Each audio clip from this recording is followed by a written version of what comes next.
Hey, what's going on everyone? Hux21 here, back with another Splinterlands video. So it's been a while since I've had some gameplay video out for you guys, and the next couple, or I guess I should say over the next few weeks, you're going to see more and more of that from me now that we have some new cards to test out and new strategies to run. And the meta is going to be changing, so I want to bring that to you as soon as I can. And the first iteration of this video is kind of a surprise to me. So I didn't really use the Earth Splinter that frequently, except for some low mana matches. And even then, I lack some of the low mana Earth cards to be successful. But I've always found it's lacking a little bit of power in some high mana matches, specifically, seeing as Obsidian was my only Earth summoner, and still is my only Earth summoner. But I've actually been using a lot more Earth now that I've picked up some of the new cards, and I must say my opinion is changing. I'm going to show you 3 battles. They're all going to be high mana battles in which I used Earth. This first one I did use Kitty as my summoner, but in the last 2 I actually used Obsidian. And yeah, I'm going to show you, you're going to see some of the similar cards. I'm going to walk through the battles. I've done this before. And a couple things to notice. So you'll see some staples in what we're doing here is Mycelic Slipspawn, the Ulith Dampier, who has the 5 damage with the triage and the stun, and then also the Runemancer Flore. I have absolutely loved using this card. I thought it was going to be kind of a niche card that in the right context is really powerful, but I've actually found a lot of uses for it, and I'm using it way more frequently than I thought I was going to. So you could always run a similar strategy here, where you have the slip spawn and the healing in the back, but traditionally I've found that with that lineup, I'm just not able to get enough damage out there with Earth cards. It just wasn't there. There wasn't enough. But now I'm able to bring some of that support in a triage from the Dampier, who's also doing 5 damage. This card brings a lot to the table, 6 damage spread across 2 separate attacks. Obviously costs a lot of mana, but because you're bringing these higher mana, higher damage cards, you then are able to fit in the Queen Mycelia and all the support that she brings, while also not sacrificing for damage because you're getting your damage from the other areas. So here I'm also able to play, I play the Seedsmith just because its range can attack from the front. So, if it's got a lot of health and move to the front, it's a really great card for this context. And then obviously using this as a distraction with the 2 triages to free up the dragon, the desert dragon, ideally. But unfortunately, you'll see they brought Yasik, which I was not expecting Yasik. But you'll also see another thing some of these Earth cards are good at. They have a lot of health. So 13 health, 10 health, 12 health. These guys obviously don't start with a lot of health. So I was a little nervous, and I think actually in one of the battles, Queen Mycelia gets erased immediately. I don't know if it's this one or not, but you'll see these guys have the health to sort of withstand the Yasik attacks, and the Desert Dragon's able to sort of be unleashed. It only needs a couple turns, specifically with the Dragon Killer, with the Giant Killer. If it gets up with I love when I see Magnor on the other side of Desert Dragon, because I know we're just going to run straight through it. So here we go, we'll just play the battle.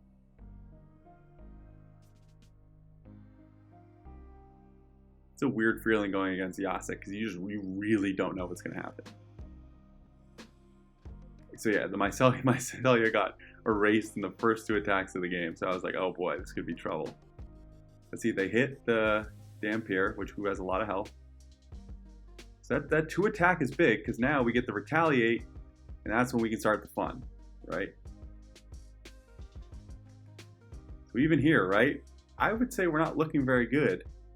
We're able to withstand. It's such a great off tank in this rule set where they can attack from the front, when range can attack from the front, because I still get those 2 attacks. And again, I'm still taking blast damage, but my health is just too high. And the damage output is something I'm just not used to from Earth, right? Like they've wiped out 3 monsters, but these guys are still fighting, and I'm still putting out a ton of damage. Where normally with Earth, if I lose the Desert Dragon, there's no shot I can win. And we're able to finish them off. So yeah, absolutely loving these new Earth cards. Let's go to battle number 2. Here we have a similar concept, except this is a poison rule set. So I brought 2 healers up front instead of the Desert Dragon. I also didn't have access to Dragon. So I wanted to test this lineup out because normally if I have Dragon or Life available, I use them in high mana poison rule sets, but I didn't. So I said, you know what? This group has a lot of health.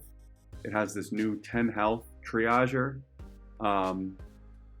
And I wanted to test out the Bramble Pixie. Seemed like a good opportunity to bring a reaching healer, right? So I can be doing 4 damage a turn. I don't have this leveled up. Eventually it would be able to do 5. But it can be doing damage from the second position, take poison, and then heal back up and keep doing damage. And then I just brought the Spirit Hoarder to maybe get a triage off and a little bit of magic attack. I just had 3 mana left. And then obviously doing 7 damage, boosted from Obsidian, it is going to take a nerf, but if they didn't have a nerf, doing 7 damage from the back line with 13 health, it's going to be able to survive deep into poison matches while still doing tons of damage. So Earth has become a very interesting poison lineup for me, at least. Again, I was very infrequently using Earth and Obsidian, but in my last push to Champion, I actually found I was using it a ton. And I had some very, very successful lineups all the way up through Diamond. So this deck was competitive at the highest levels. So one downside to this card is the 5 damage, because you're going to see a lot of slip spawn lineups on the other side. So obviously you're only going to be doing 1 damage to their slip spawn. Here comes the poison. And just look at their health levels as compared to my health levels with some of these new cards. And what's so sick about this card is the double 3 attack doesn't trigger force field. So I'm able to do 6 damage, without being stopped, which is fantastic. And now that we got the slip spawn out of the way, we just have too much damage and too much health. It's the perfect combination. And they're still trying to deal with the slip spawn in the back with the 2 triages. Well, now 1 triage, but originally the 2 triages. And they just don't have enough health or attack for that matter. Yeah, look at that. Another 6. This card is so sick. I love this card. I need to get 5 more to max it out. It's so powerful.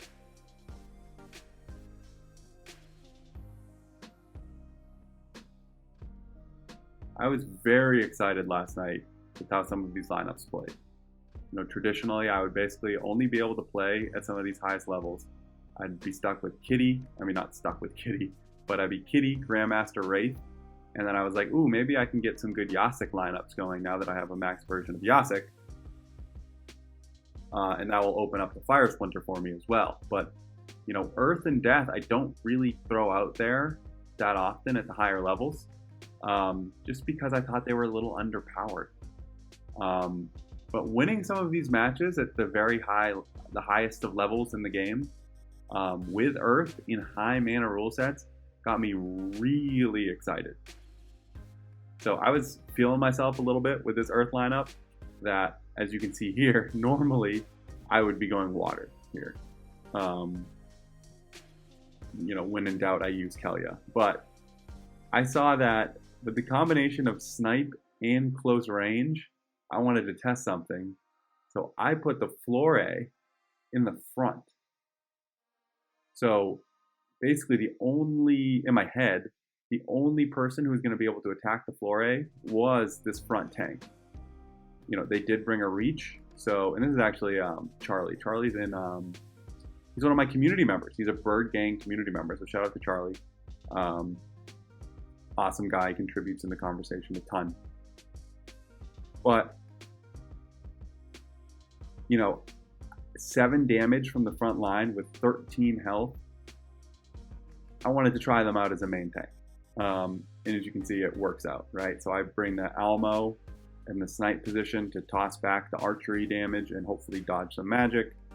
Then I bring 2 healers, right? So this is going to be, these guys are going to be doing double duty, right? As you notice, the Dampier, Slip Spawn, and Rumancer have been in all of the lineups. But they're going to be healing the Slip Spawn, and then once they get through the Slip Spawn, they're going to start healing the Cambio. So this is a really awesome lineup. I was really excited about this one. Again, just 6 damage from the front.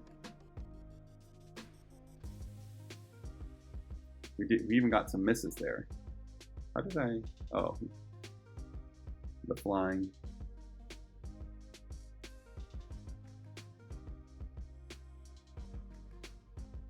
There's so much damage.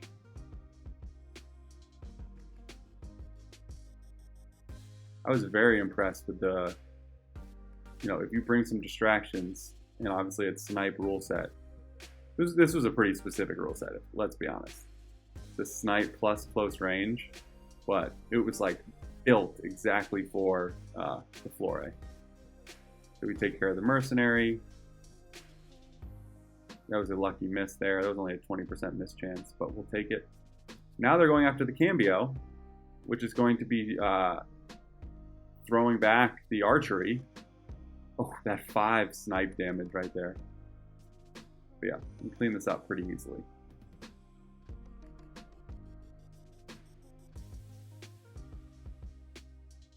So yeah, very, very, very impressed with these new Earth cards. I think they've completely transformed the Earth deck. There's a ton more variety in the lineups and different things to test and run. So I encourage you to sort of try them out and see what works for you in your deck. You know, I've found getting these high mana support cards that do a bunch of damage and also bring other things to the table has made Earth super viable at the highest of levels. Now, we'll see if, you know, people adjust to this in some way. You know, typically that's what happens. A lineup starts working really well, or a concept starts working really well, and then all of a sudden, you know, it gets countered. So we'll see how long this sort of high mana Earth play works out. I'm loving it. You know, let me know, are you guys seeing any new strategies or metas or lineups that are working really well for you, integrating some of these new Rift Watchers cards in? I'd be very curious to know. I don't have a lot of them. I'm waiting for hopefully the price to die down. I don't know if that's going to happen or not, but that's sort of just the chance I'm taking. But as I do get them, I'm certainly going to start testing them, and you'll see more and more gameplay out of me. Okay, I'm going to stop it there. If you enjoyed the video or learned anything new, it would be awesome if you could take a second to like and subscribe. It means the world to me and doesn't take that much time for you to do. So it would be greatly appreciated if you could hit that big red button. All right, hope you're enjoying the game. I will talk to you soon and see you around the game.